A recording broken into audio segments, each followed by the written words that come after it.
Hi, Jeremy Cordeaux in the Court of Public Opinion. I'm just on air here to let you know that we'll be live streaming the Court of Public Opinion every Friday between 9 o'clock and 12 on jeremycordeaux.com. Please join us. We'd love to have you.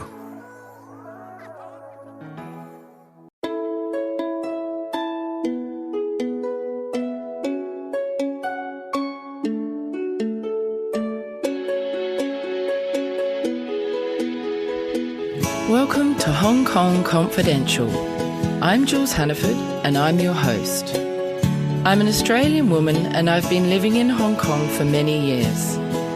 I'm a mother, a teacher, an author, and I want to share my wisdom and the wisdom of others with you.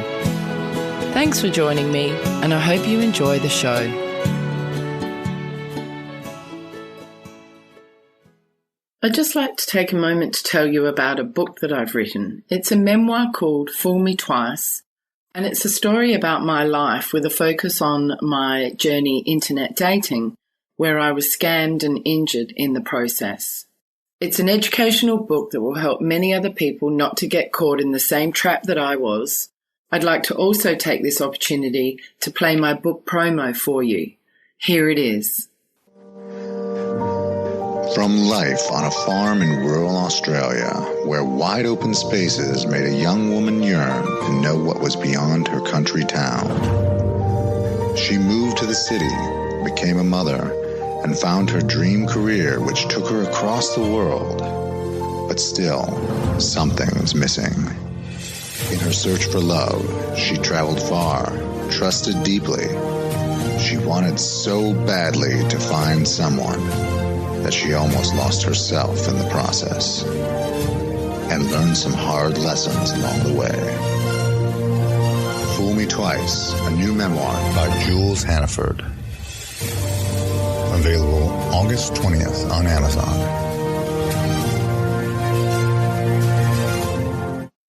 Today I'm here with Sonya Yeung. Hey Sonya, thanks for joining me today. Hi Jules, thanks for having me. Sonya, you have just gone through quite a long process in Hong Kong to adopt a child. Why did you decide that you wanted to adopt? My husband and I had been trying to have a child and it was not working out. And through that entire process, which is probably a story on its own, we decided that we'd move to the route of adopting. Did you try any other methods along the way? Yes, we tried IVF. And we also worked with surrogate donor egg. All right. You tried both those methods and they weren't successful. Yeah. Did you have to struggle to get your head around the idea of adopting? Was it hard to start with to think about having a child that was not your own? Or was that something that didn't really worry you? No, that was actually never a concern of mine. And it was quite a natural process. And ironically, when I was very young, I used to actually think about adopting and think of having, a whole entourage of children around me. Angelina Jolie. Yeah, exactly. It was not something that I had a problem with. Did you have any fears or concerns about adopting a child? Yes and no. We live in Hong Kong, which is very multicultural. I come from a Chinese background, so I've got my family's cultural sensitivities to consider. It wasn't more about adopting that was the concern. It would be more about how your child integrates into your family, into the community, into the place you live. What are some of the cultural sensitivities with Chinese families around adoption? I think everybody would prefer a child that looks like you in some way or another. So some families would be a bit more conscious of that. And they worry that, if the child's not yours, what's going to happen when they're older? What about illness, disease, or whatever, issues that might arise and how you deal with that. And it's more the concern, I think, for us as the parents and how we'll end up coping to begin with, thinking of our well-being and then the child's well-being in their future. These concerns that were actually voiced to you by your family, or are you sort of making assumptions about what they think? We all know Chinese families can be quite vocal. And so, yes, some comments were mentioned. Some things had been said, which of course is never really nice to hear, but it's food for thought. And it definitely should play a role in your decision-making process as to whether or not you want to adopt. I guess in a way it then opens up the dialogue in the family so you can kind of express your thoughts about it and placate them perhaps and make them sort of understand your way of thinking. Yes. And we actually didn't really involve our family in the beginning of our decision. Actually, we started the process and went through a lot of the paperwork and the timeline before actually letting our parents know that we were going to adopt. Was that okay with them or did they feel left out? No, it was fine with them, I think. We both have quite a good relationship with our parents, and I think they trust our decision making. And, ultimately we wanted it to be about us two. And so we didn't want to involve a whole plethora of people in our process first before we were accepted as adoptive parents. Okay, cool. What about your husband? He's South African. What was the South African family's attitude towards adoption? Very open. They've never had any issues. I think the same concerns, genetic a little bit and just not knowing the child you're going to get. And those unknown, uncertainties, and how it's going to affect you as a parent and the child as they grow older. Sure. Did you and your husband have any experience with adoptive parents or knowing people who are adopted? Not much, actually. We knew of families, we knew of people, we'd met a couple of people who had adopted children, but nobody really close to us. Can you explain the process of adopting in Hong Kong? What steps did you have to go through to be able to adopt? In Hong Kong, it's pretty straightforward. The pool of children that the kids are selected from is the same, but there are a few agents out there who can also handle the process. But the social welfare department is the main body in charge of adoption. And so we decided to just go the route of going direct with the social welfare department. And we're quite happy that we did that, since ultimately they would be the decision makers anyway. There are a few mandatory requirements that you need to do, like attend a couple of classes. And there's obviously paperwork that needs to be completed. And you need to go through background checks and you need referees to vouch for you. And they also come into your home and more just look at your home environment, not to critique how you live, but just to see that you can provide, in fact, a shelter for a child and that you live in a decent environment, I suppose. Do you need to have a separate room for the child? I suppose so. I think they just want to know that you're going to be able to make those considerations or make those adaptations if needed. And then we needed to be interviewed independently, or referees needed to be interviewed. And then basically once the sort of initial paperwork gets done, you get notified whether or not you're approved as potential adoptive parent. And then it's a waiting game. How long did the whole process take you from beginning the whole process to getting a child?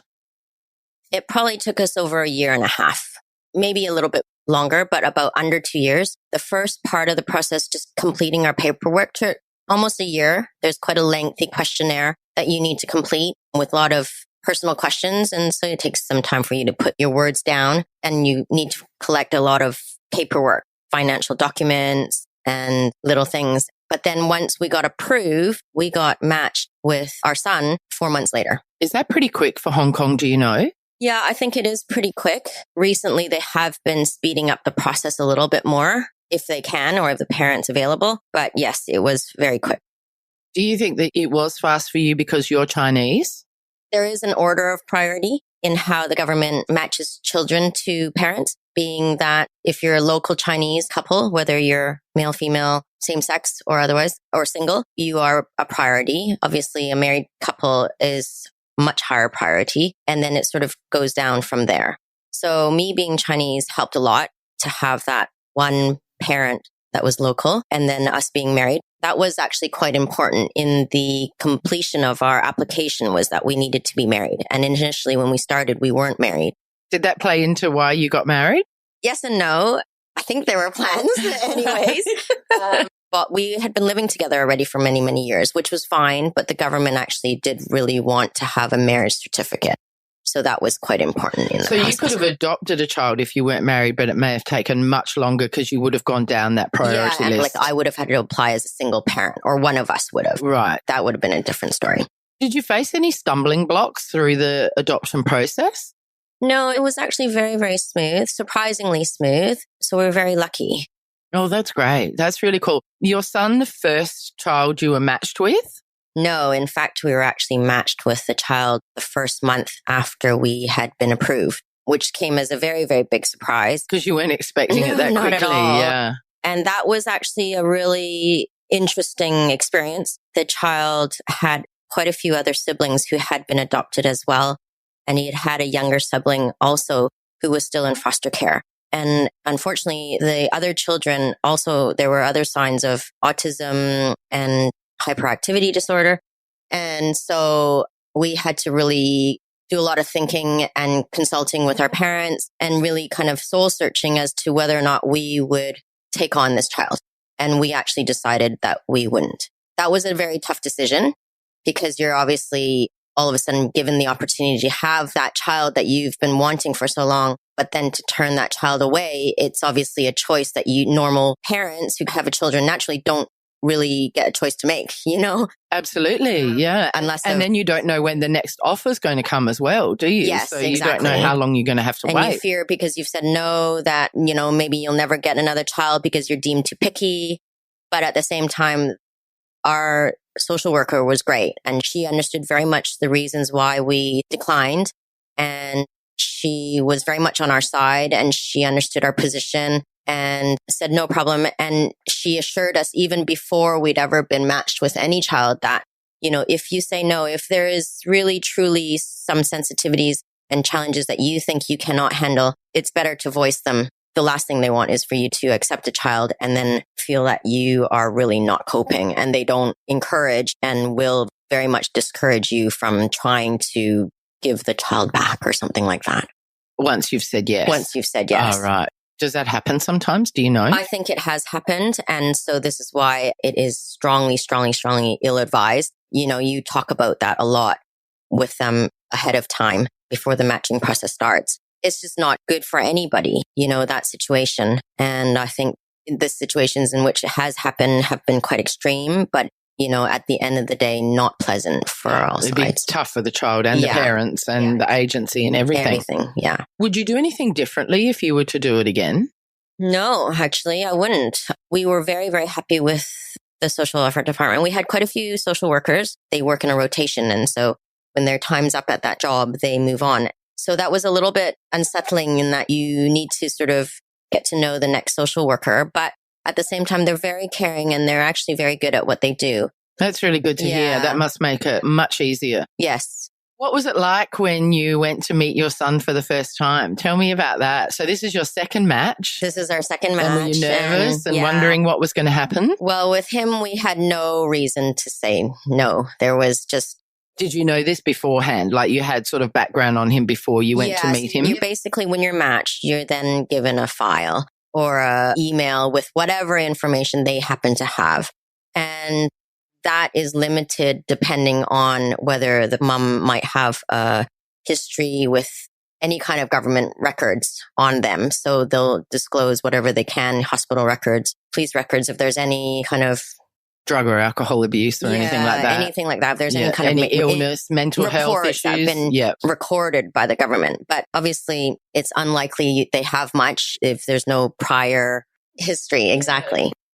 With our son, there was no reason to deny or decline the match. And in a situation like that, if we had declined for whatever reason, that would have probably been the end of our adoption process. Did you know that? Were you told that, or were you just making an assumption? Because there was nothing to base it on. You know, the mother was young.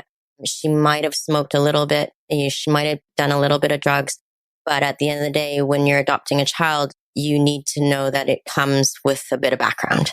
It will come with a bit of background. And so that is minor in comparison to other issues that the child may actually have.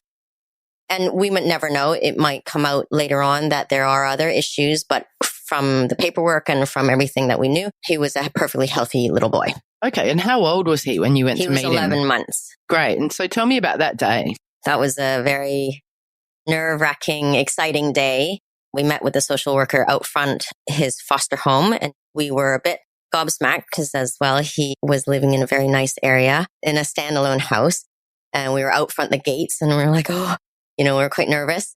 Just for listeners out there, in Hong Kong, usually everyone lives in apartments or in flats, and it's sort of very much a high-rise place. So to be going somewhere with a standalone house in quite a posh area, you're going into somewhere quite expensive or wealthy, yeah.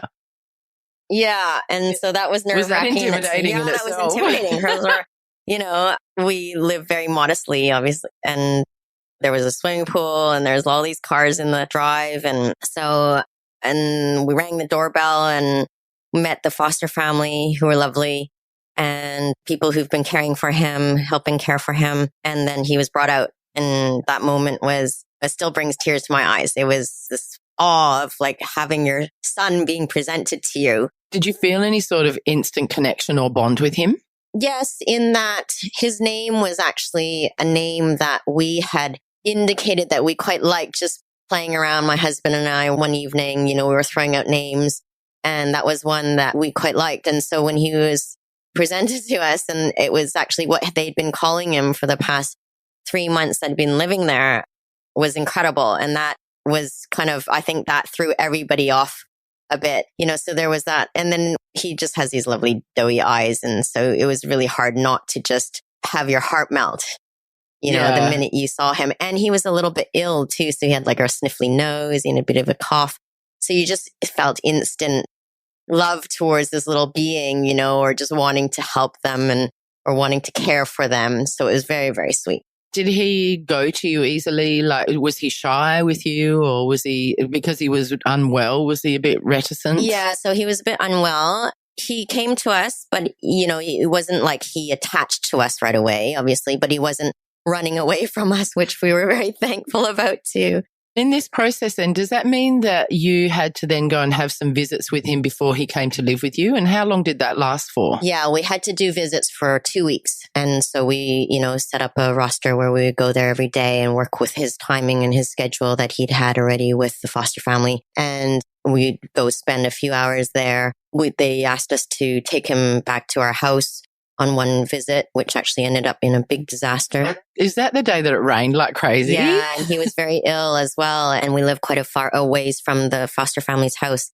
And he ended up just having a complete meltdown. And the two of us just looked at each other and we just didn't know what to do. And we were just like lost puppies, or just, we had a pram that we didn't really know how to use. And all of a sudden we've got an 11-month-old baby who's just freaking out, wouldn't calm down. And in the end, we had to go back to the foster family, and we felt like, little puppy dogs running back with the tail between our legs going, we can't do this, we can't do this. Oh. But we're just like, we need help, we don't know what to do. Did that make you then question what you were doing, or fear for the future, or, worry about your actual parenting skills? Yeah. Or could you recognize it was your first time? Yeah, we knew it was our first time, and we were in the deep end, and we were having to go, quite far away and on public transport, and he was sick and all of this stuff. And we probably bit off more than we could chew. And I think even the social worker agreed. It's like, okay, it's okay. It's a funny requirement they have, and where they want the child to visit your home first. But, ultimately, if this he's matched with you, there's no turning back. So, if he doesn't like your home, we said, look, I think he's just going to have to come live with us from when the period of visiting is complete, he's coming to live with us, whether he likes it or not. So I think this visit needs to be a bit modified. And it was. So you didn't have to do that visit again the next time he came to live? The next time he came to live. What was that like when he first arrived?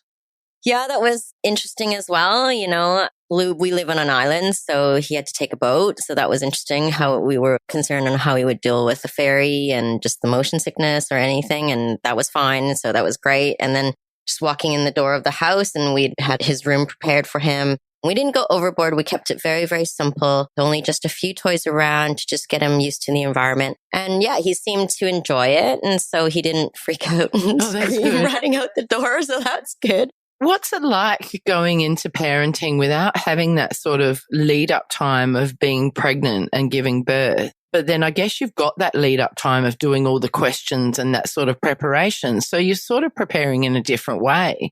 Do you have a sense of what it's like? I mean, I know you haven't been pregnant, had the child, so it's hard to know what that's like. But do you think it's very different? Do you think you're thrown in because it's an 11-month-old rather than a tiny baby that's sleeping like 12 hours a day to start with, sort of thing? I think so, for sure. And also, you don't know what age child you're going to be matched with. So you don't know how to prepare. You've been approved by the government, but You don't know when the child's going to come. You don't know what sex the child's going to be unless you've specified.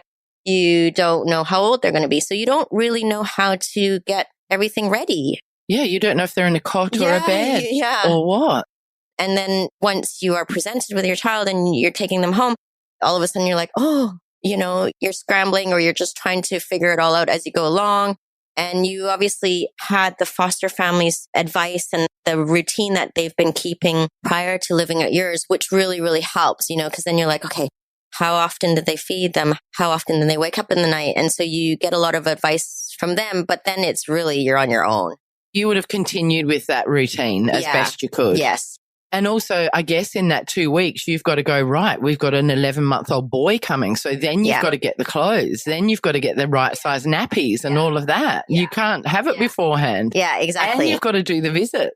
That would have been a hectic time. Is hectic. And look, we were very, very fortunate with our foster family who gave us a bit of wardrobe, at least for him, some nappies, some formula. So at least we had a starter kit for at least a week when we got him. And so we could kind of get in there, but like bottles and just little things you don't think you're going to need or you do need ultimately because you're like, oh, how does he bath? We need a bathtub. We need him something.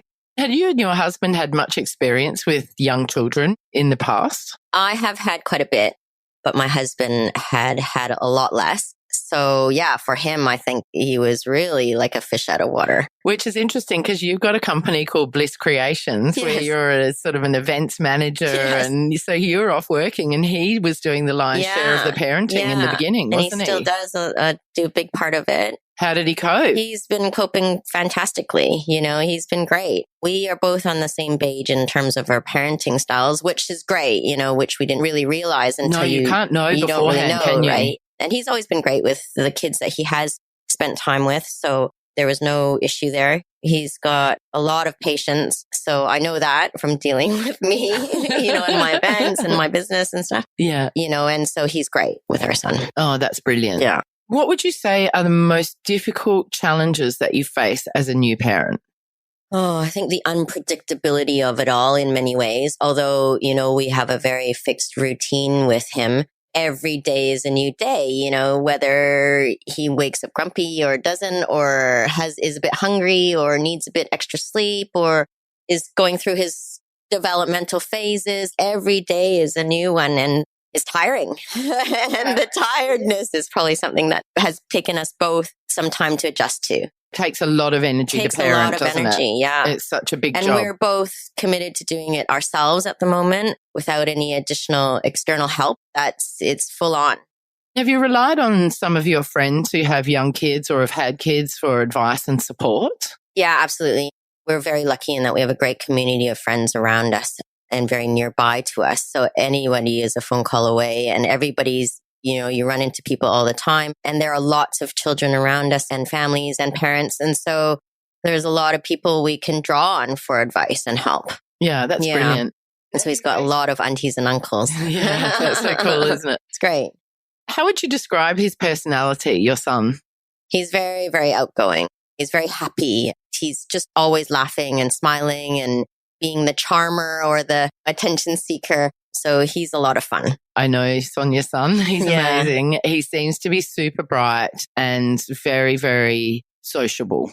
Yes, he's very, very sociable. He's very sharp. And he's interested in learning. He's interested in things. So that always helps. He loves books. He loves to read. I mean, he's only 2.5 now, isn't he? Or not even 2.5? Just past 2.5. He's really got a fascination with vehicles as well, doesn't he? I think that is a phase thing of boys, but he absolutely loves them. He's into life. He's into exploring things. He's really good areas. But he's also incredibly respectful and well-behaved. And he's a really good kid, isn't he? He's a little bit risk-adverse, I would say. So that makes him a bit more cautious, but I'm thankful for that. Yeah, that's probably a good thing. A lot of stairs in our flat.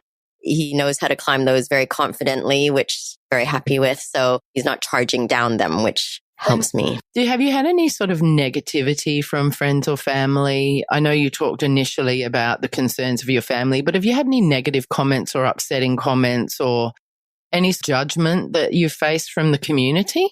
No, not at all. A little bit here and there, there'll be comments like, oh, he's quite dark or looks like a girl. I know. A few times actually, which I was quite surprised about. But I know the culture well, obviously. And so I don't make it an issue. It's not an issue. And did you find bonding with your son easy? yes, it was very easy just because he is so bubbly and social, and he's very adaptable, actually. And we've made sure that we kind of make him adaptable as well. You know, we're not hesitant to take him out places, have him explore, and really just let him be independent and just discover things himself. Yeah, I noticed he's also very good at going to different people and hanging out and playing with different kids or different adults. Yeah. He's not clingy. Yes. You know, both my husband and I are very independent people in general. And so it was quite important for us that he gain his own independence as well. We let him explore a lot and encourage him to talk to other people, say hi, do things on his own without much assistance from us, if any. Oh, that's really cool.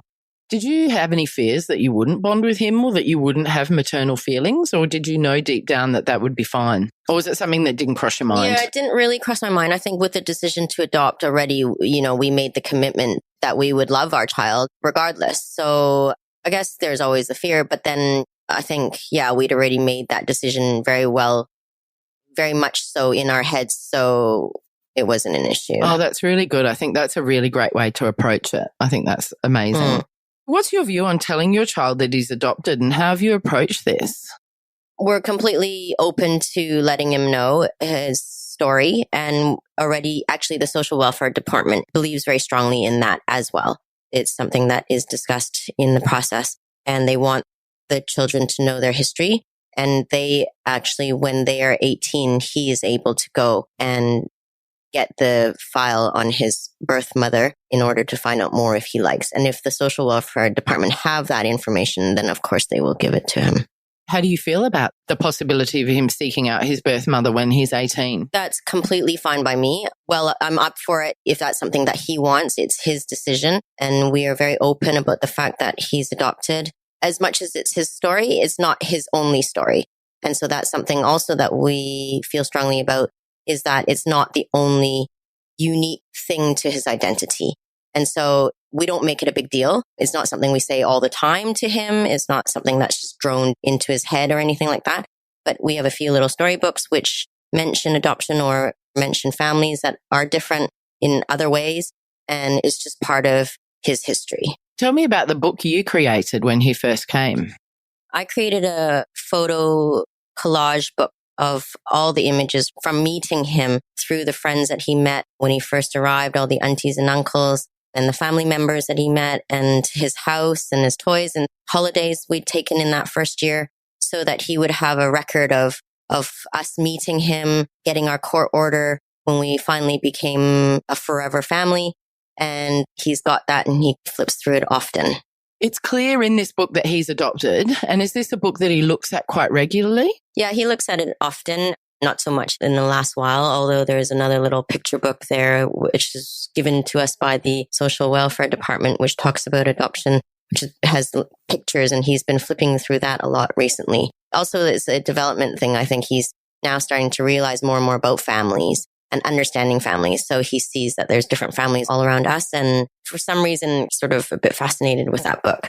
Oh, that's interesting. Yeah. Are there many resources available to adoptive parents, or is that something that you've looked for, or is it something that you haven't really felt the need to have? I think there's a lot out there. We haven't really taken that much time to look at all the resources. I think, again, the adoption is only one small part of his story. And for us, it's just part of it. And it's almost not relevant. You know, he's our son. His story is now about him living with us and how he moves through life. That's brilliant. I think you're approaching it in a wonderful way. But have you had any people question that approach and suggest that you don't tell him that he's adopted, or wait till he's older, or anything like that? Do you have people giving you different advice? Not really, but I've had some elders in my family say, why tell him, you know, he's adopted? He doesn't need to know. It's not relevant. And I don't agree with that. We had a talk about it, and I think they understood our reasons for telling them, ultimately having had the conversation, which was good. Do you have any information on your son's birth parents? Were you given that information? Do you know his background? Yes, she was just a very young mum, too young to have a child to look after. And other than that, we know her nationality or her cultural background. And we know his father's cultural background. Oh, okay. And that's it. What do you think the best part of being an adoptive parent is? Oh, I think it's just being a parent, I guess. Yeah, it's just wonderful to be a parent finally after all these years of trying. So that's really, really fulfilling. And just watching him grow and develop and change. And that's been wonderful.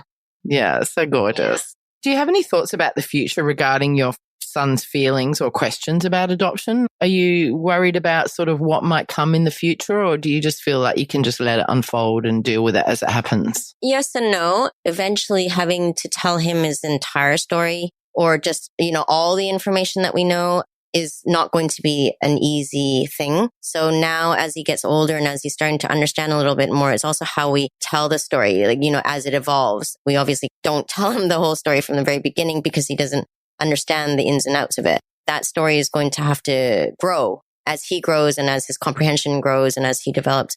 So how we tell it and making sure that he's feeling inclusive the entire time and being sensitive to any sort of potential negative feelings, I think is important. So that's something that my husband and we need to discuss more as to, what words are we using? What language are we using in his story to make sure he gets a really comfortable feeling. That makes sense. And I guess you've got to sort of work out when is the best time to do that, but it might actually just come when he asks the questions. Yeah, exactly. And that can be a way of judging it, couldn't it? If he's asking, he's kind of ready to know. Yeah. And I think the hardest part I struggle with is, the fact that he was put up for adoption. I can't imagine having to share that with your child and say, okay, you have a birth mother who loved you very much. And still now is trying to find that right language on how you share that without making it really sound. Yeah, like he's been abandoned or something. Yeah. I think you're lucky in the sense that she was so young that will probably be a big factor in him helping to understand why she couldn't manage at that time. Yeah. So that's quite lucky in that way. That maybe helped to justify it to him if he questions it. If he questions it at a young age and he can't understand that concept of being too young, does he feel abandoned? Does he feel sad for that? Hopefully not. And hopefully you'll have a good enough relationship with him that you'll be able to have an open conversation about it. What advice would you give to anybody considering adoption? Go for it. Any tricks or tips that they should be aware of? The paperwork is long and detailed in Hong Kong. Paperwork is long and detailed, and probably one of the hardest parts was your child preference form, which is when you're identifying. That can be like, would you have a child with asthma or would you accept a child with a birthmark or things like that? Male, female, age, everything. So that's a tough form to actually fill out because you're actually picking and choosing. You've got the luxury of making some choices that benefit you, but at the same time, you don't want to limit yourself too much that you can't get one. Then you might not find a child that matches your requirements. Did you have a strict requirement list? No, we were quite open. You were happy with either gender? We were happy with either gender. We put a limit on the age just because we felt it was important that the child was quite young so that there was a time to settle. What was your limit? Into life. I think it was 4. Oh, okay. 3 or 4. Okay. Because we're very aware of the fact that if we get matched with a young child and have to put them through school right away, it would be another challenge that would be difficult perhaps in their adjustment to living into a new home. So because you were offered that child that had the ADHD and autism in the family background, does that mean that you hadn't ruled that out as a possibility on your form? We hadn't ruled it out as a possibility. I've worked with autistic kids before. I've worked with ADHD kids before. So it was something that we felt, depending on the severity, at least we could have the ability to assess the situation if it presented itself in the matching part of it. So we wanted to be able to review a file, for example, and go through any issues we felt we had at the time rather than ruling everything out in advance. And then a computer or somebody else is making those decisions for you. Yeah, that really makes good sense. But did you have a limit of how many times you can say no before they bin you off or put you at the bottom of the list? Or there's no rule? Well, there is no rule, but you have to have very justified reasons for saying That's no. why with your son, there was no real reason or justification where you could say no because his file looked great. Exactly. Exactly. Yeah. And would you consider adopting again? We would, but now because we've got a child, we are no longer at the top of the list type thing. There's a lot of children that need to find families. And there's a lot of families that are in waiting. And so they are now a priority over us. If the birth mom has another child and she wishes to give that child up for adoption, then we would get first choice because we have indicated that we are willing to take siblings.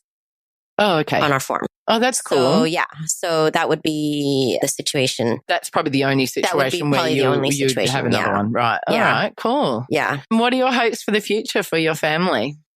Oh, I just hope we're a healthy, happy family and that he grows up into a respectful human being and continues to enjoy life as he does.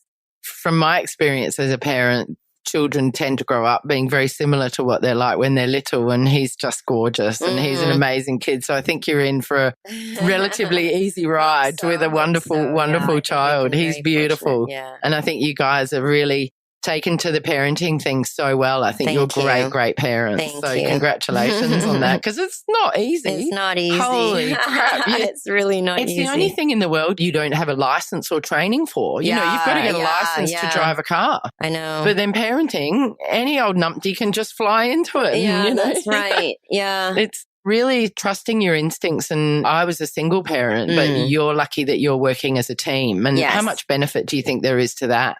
Having two of you? There's definitely benefits. I commend all my single parent friends for doing it alone, but having that extra person there on hand just alleviates simply your stress in terms of just having somebody to vent, or you just, you need to go to the bathroom. Can you please keep an eye on I used to have to take my child to the bathroom with her in the bounsonette while I'm in the toilet, or even hold her and if she's crying. My husband was out the other day and I needed to get something from the shop. I was like, oh, I can't go.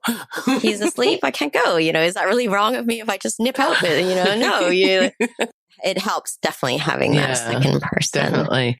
Well, I wish you guys all the best for the future. And thank you very much. Thank you so much for coming to talk to me about adoption today. I think this will be super interesting. And I'll put some links to adoption agencies or the adoption process in Hong Kong in my show notes so that people can do some more investigation if they want. Do you know much about adoption in other countries? Yes, it is quite a complicated process, I think, in other countries. I think it takes a long time also for you to be successful. It's unique in Hong Kong because you're an expat in Hong Kong, or at least we are. Your best chances are to adopt locally. If you're looking for international adoption, then it can really, really take a long time because of international rules and regulations And it can cost a lot of money. It can cost a lot of money. Did this cost you money to adopt in Hong Kong? No, it actually costs very, very little. That's brilliant. Yeah. That's brilliant. What an added bonus. Yeah. Okay, Sonya, thank you so much for speaking to me today. It's been fantastic. See you later. Thanks for having me. Bye. Bye. And guys, if you feel like this is a topic that would interest some people, or somebody who is thinking about adopting or has just started the adoption process, please can you share this podcast with them? And if you could go to iTunes and rate and review me, that would be amazing because it helps move me up the iTunes chart. Have a great day. Bye, everyone. Hong Kong Confidential is brought to you by Teresa's Turkish Towels. Teresa imports the finest 100% Turkish cotton towels that dry very quickly, making them perfect for Hong Kong's humid climate. Say goodbye to the traditional smelly and stinky towels and try the colourful and fresh selections available online or in Teresa's Wan Chai store. Use the promo code CONFIDENTIAL online or mention this podcast when you visit in person to receive $100 off your entire order when you order 2 or more towels.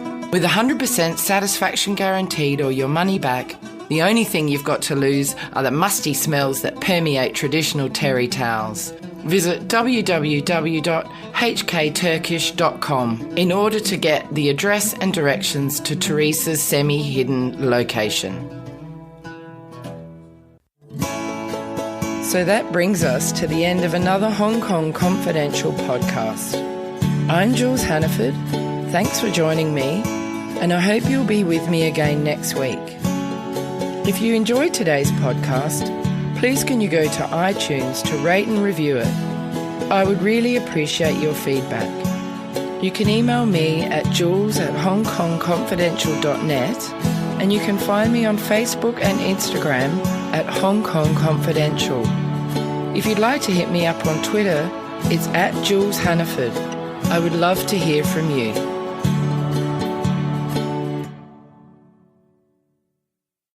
Hi, Jeremy Cordeaux in the Court of Public Opinion.